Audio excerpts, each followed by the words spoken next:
George, our little boy, started out as a wonderful kid, a very funny one, and continued to grow, and he continues to grow now. He just was born kind of knowing what life was about and with a good heart, and has never wavered from that. Kentucky's very important to George. It's a grounding. Living in a little town in Kentucky sort of gave him the insight into what is important.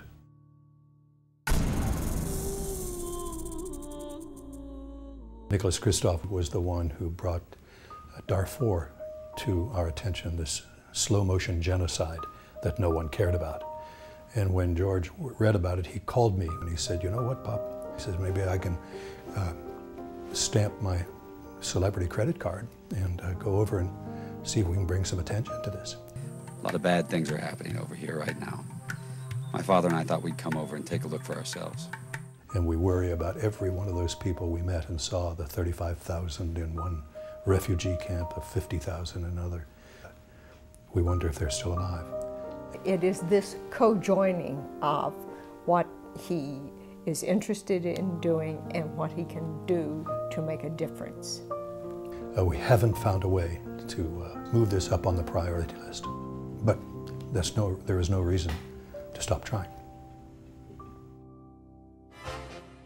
When George decided that he wanted to make the premiere of his movie Leatherheads come to place in Kentucky, it was very hard to do. When Paramount first came here, they said, "We want to drive through with a vintage train car, and we want George and Renee." And George said, "No, I want to be in the Washington Opera House."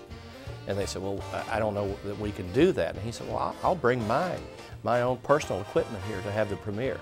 So that's how committed he is to Maysville and committed to Kentucky.